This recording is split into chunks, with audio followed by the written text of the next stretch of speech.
Fala galera do oitavo ano, e aí, tudo certo? Vamos lá para o nosso segundo vídeo, né? Segunda parte aí do nosso vídeo. Bem, ainda estou falando aí do capítulo 11, tá? Capítulo 11, página 157, capítulo 11, página 157, segunda parte do nosso videozinho de reprodução dos animais, beleza? Como de costume, para que você tenha uma melhor observação aí dos slides que eu fiz, né? Dos slides. Eu vou me minimizar aqui, tá? E vou sair, já que você me viu, para que possamos dar início à nossa aula, tá? Só um minuto. Bem, vamos lá? Tá aí, cara. Reprodução humana, beleza?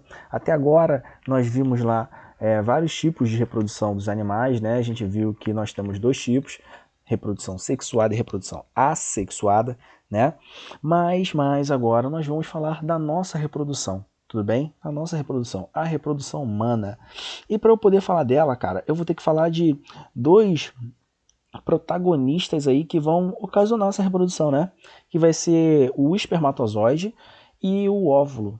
Espermatozoide, se eu estou falando do gameta masculino, e óvulo, quando eu estiver falando do gameta feminino. Tudo bem?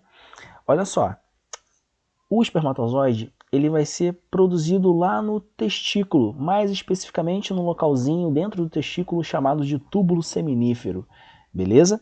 É lá onde acontece a espermatogênese. O que seria espermatogênese, professor? Gênese é início, né? Espermato lembra de espermatozoide, então é o início do espermatozoide, ou seja, a produção dele, tá? Então espermatogênese é o que ocorre no homem, lá nos testículos, e a ovogênese é o que ocorre na mulher, lá nos ovários. Tudo bem? Beleza? Então, olha aí a imagenzinha de um espermatozoide, tá?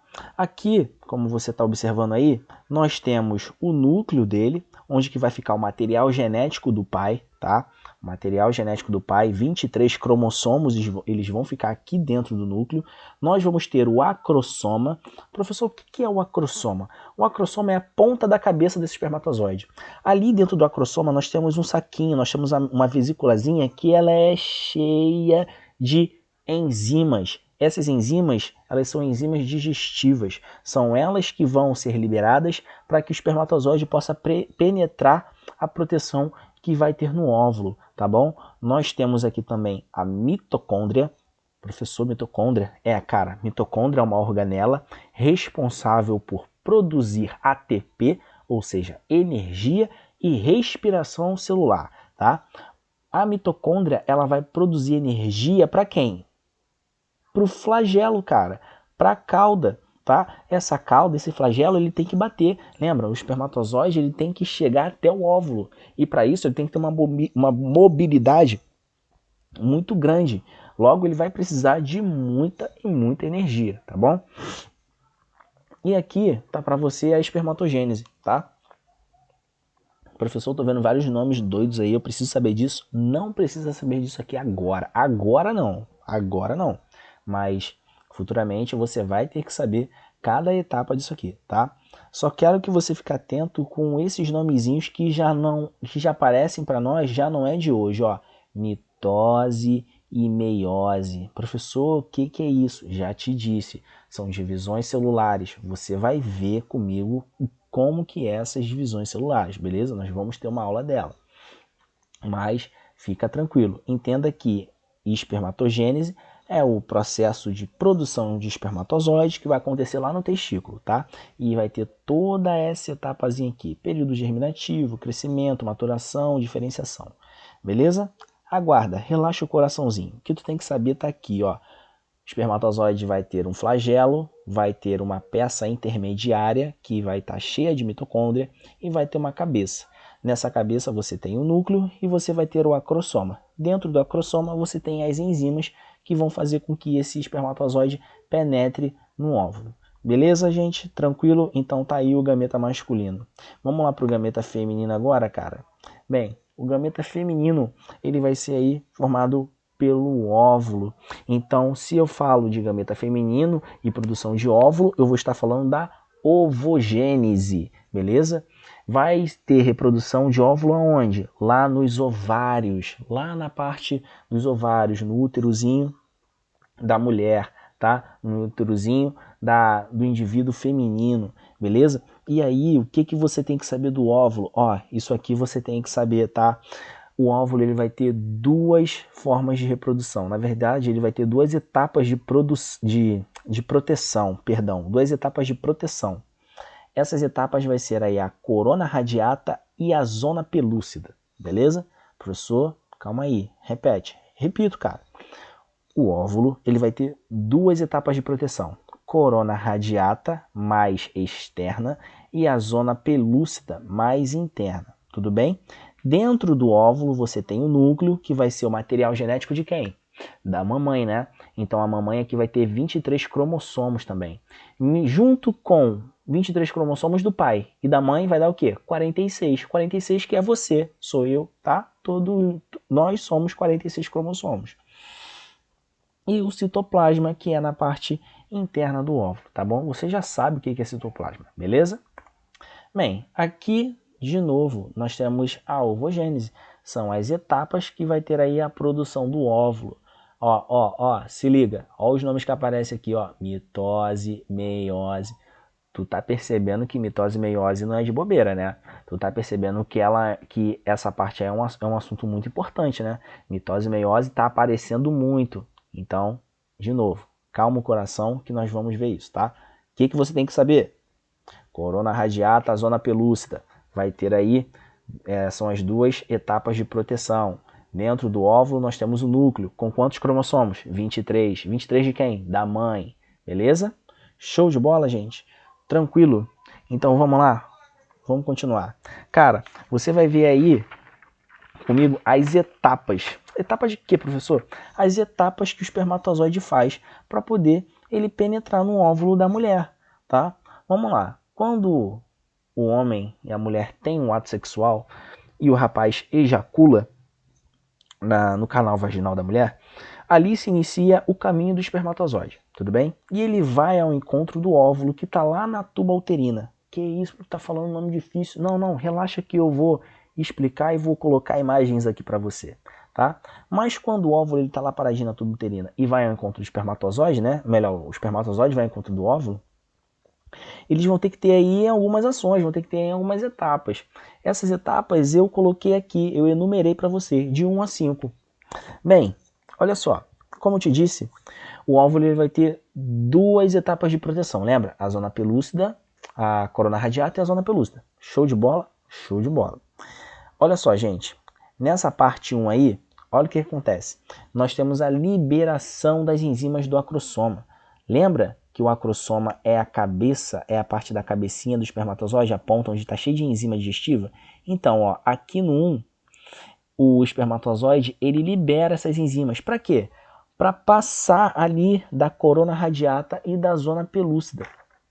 No 2, ele começa a ter aqui um trabalhozinho, né? O espermatozoide ele começa a trabalhar, ele começa a cavar, falando de uma forma muito popular, ele começa a cavar aqui a zona pelúcida. Perceba, lembra que eu te falei que a corona radiata é a mais externa e a zona pelúcida é a mais interna? Lembra disso? Ó, vou até voltar aqui para você. Ó. Zona pelúcida interna, corona radiata externa. Então, quando o espermatozoide ele libera essas enzimas, ele consegue digerir quem primeiro? A corona radiata. Depois ele chega na zona pelúcida. E aí no 2 ele começa a fazer ali a escavação, né? A digestão da zona pelúcida, até chegar na membrana. Quando ele chega aqui, ó, na membrana do óvulo, quando ele chega nessa membraninha do óvulo, cara, ele já está começando a conquistar ali um passo importante, porque ele já está quase ao encontro do núcleo do óvulo. E aí no 4, ele libera o núcleo espermático, ou seja, a cabeça do espermatozoide libera o núcleo que está dentro. Ou seja, libera aquela cabeça, tudo bem? E naquela cabeça está um núcleozinho do homem. Agora, quando você junta o núcleo do homem com o núcleo da mulher, você vai ter o quê? A fecundação. No caso, o núcleo que eu falo aqui para você é o quê? É o cromossomo. Então, juntou 23 cromossomos do homem, 23 cromossomos da mulher, deu o quê? 46. E aqui nós temos a fecundação. E vai começar a ter o início de um caminho muito bonito e longo para desenvolver uma criança, desenvolver o feto primeiramente. Tudo bem, gente? Beleza? Então, ó, é importantíssimo que você saiba esse passo a passo. Tá show de bola? Vamos lá, cara. Aqui tá para você um exemplozinho, né? Ó, olha só. O espermatozoide foi de encontro ao óvulo. Aconteceu todas aquelas etapas aqui. Foi de encontro ao óvulo, aconteceu todas aquelas etapas. Nós começamos a ter aqui as primeiras divisões. Professor, o que é clivagem? Clivagem é divisão, tá? Então a gente começa a ter as primeiras divisões desse óvulo aqui agora fecundado. Tudo bem? E aí, gente, cada etapa dessa daqui vai ter um nome. Professor Jesus, eu tenho que saber disso agora? Agora não, mas mais à frente você vai ter que saber.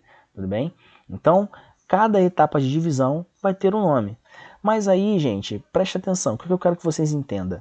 Quando o óvulo ele já está fecundado e está no processo de divisão, ele vai cair lá no endométrio da mulher. E quando ele cai no endométrio da mulher, ele se fixa nesse endométrio. Gente, o processo de fixação do óvulo fecundado no endométrio, no úterozinho lá da mulher, vai ter um nome específico. É nidação. Nidação, beleza? Então, ali, ó, no 8º, 9º dia, nós temos a nidação. O que é nidação, professor? É fixação do óvulo fecundado já, é a fixação desse óvulo fecundado no endométrio da mulher, na parede do endométrio da mulher, tudo bem? Lá no útero. Show de bola, gente? E aí, galerinha, quando ele se fixa, nós começamos agora a ter de fato desenvolvimento, tá, desse óvulo. Esse óvulo agora ele começa a se transformar em embrião, né? E aí a gente começa a ter o desenvolvimento desse embrião. Tudo bem? E aí, ó, se liga, nós temos o primeiro trimestre. O primeiro trimestre é os primeiros 3 meses, né? Os primeiros 3 meses nós vamos ter aí a formação da placenta, do cordão umbilical, tudo bem? Professor, o que é placenta? Gente, a placenta ela vai ter função de nutrir o embrião, tá? Aí mais para frente a criança, né, o feto, vai ter função ali de também de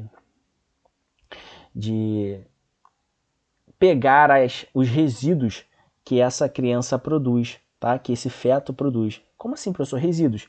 Respiração, né? O gás carbônico. Ou seja, aquele feto ele tem que estar respirando. O coraçãozinho dele começa a bater, então começa a ter esse sistema circulatório ali acontecendo, tá bom? Tudo isso é no primeiro trimestre. Então nós temos aí a formação da placenta, do cordão umbilical, né? Que é a ligação com a mãe, tudo bem? Por isso que a mãe ela tem que estar zen, a mãe ela tem que estar tranquila, ela não pode ter estresse, ela não pode ter muita dor de cabeça do dia a dia, né?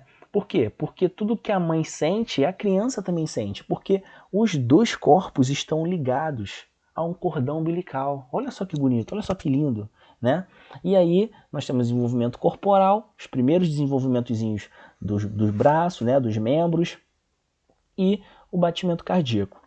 No segundo trimestre, nós vamos ter aí os primeiros movimentos do útero. Como assim, professor? Sim, o feto, a criança, ela começa a se movimentar mais, né? Ela começa a ter aquelas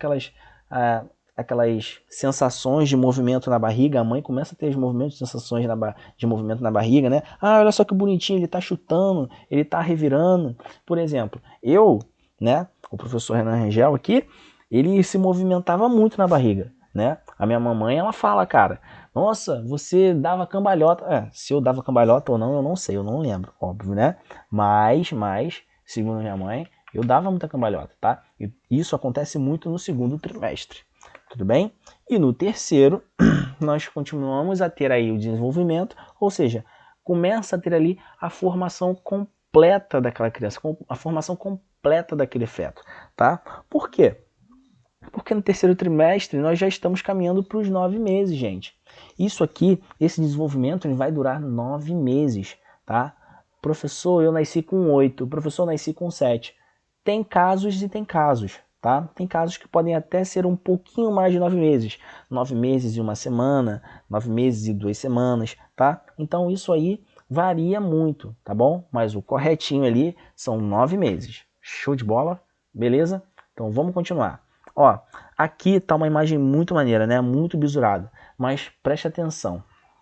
Aqui você vê a placenta, tá? A placenta, tá vendo aí a placenta? Consegue ver a placenta? Então, a placenta é um anexo aqui, ó. Gente, a placenta, ela vai ser exclusiva dos mamíferos, tá? Ela vai ser exclusiva do mamífero. E como eu te disse, ela vai ter a finalidade de nutrir esse feto. Vai oxigenar, tudo bem? Vai retirar os resíduos metabólicos que vai estar ali dentro do feto, que ele vai estar liberando, né? Excretando, tá bom? Então a placenta, quando a mamãe ela dá à luz, cara, a placenta ela tem que ser retirada, porque é como se fosse uma lixeira que o feto ele causou ali, tá? Falando de uma forma muito popular, tá, gente? Só para vocês entenderem. Tudo bem? Beleza? E olha só, a placenta, ela produz um hormônio importantíssimo, que é a progesterona. A progesterona mantém essa gravidez muito saudável, tá? Mais à frente vocês vão ver que nós não temos só a progesterona, nós temos outros hormônios. HCG, LH, FSH, esses hormônios eles são importantíssimos, tudo bem? Mas por enquanto vocês só precisam saber agora da progesterona, que vai no caso manter essa gravidez bem regular, tá? Bem saudável, pode-se dizer assim. Tudo bem? Nós temos aqui também o líquido amniótico, no caso o saco amniótico, né? Galera, muita gente confunde isso aqui com placenta. Cara, essa membrana aqui em volta do feto não é a placenta. Isso aqui é o saco amniótico, tudo bem? A placenta ela tá aqui, ó, ela tá aqui. O saco amniótico ou saco vitelínico, né? O saco vitelínico ele vai dar nutrientes também para o feto. Mas o saco amniótico ele é cheio de líquido aqui dentro. Para quê, professor? Para proteger, gente, para proteger o feto de batidas mecânicas, tá? De movimentos bruscos, de movimentos muito mecânicos. A mãe pode acabar deixando cair ali um copo em cima da barriga, um controle remoto em cima da barriga. Então tudo isso tem que ser protegido. Entendeu? O feto tem que ser protegido por essas batidas mecânicas. E esse saco amniótico vai ter essa função. Tranquilo? A função de quê? De proteger. Tudo bem, gente? Beleza? Nenhuma dificuldade até agora, né? Então, ó, cordão umbilical também vai ter função aí de estar ligado com a mãe, vai dar nutrientes, vai passar ali nutrientes importantíssimos, substâncias importantíssimas para que esse feto ele possa se desenvolver, né? E a mãe, mais à frente, poder dar à luz, tá? Poder ter o parto. Show? Aqui é uma situação muito maneira, que se fala dos gêmeos, né? Por exemplo, eu era gêmeo. Que isso, professor? Tu era gêmeo? É, cara, eu era gêmeo. Eu era gêmeo bivitelínico. Como assim bivitelínico, professor? Então, eu nasci em um óvulo, em um lado, e a minha irmã, no caso, ela nasceu do outro lado. Ah, professor, mas cadê sua irmã? Pô, cara, ela morreu. Parte triste da aula, né? Ela morreu. Mas, pelo bem de todos, eu estou aqui, tá? Mas o que eu quero que vocês entendam, gente? Vamos lá. A galera confunde muito isso aqui.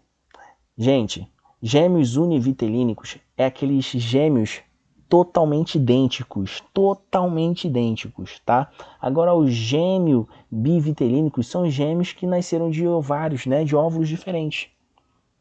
Tudo bem? Beleza?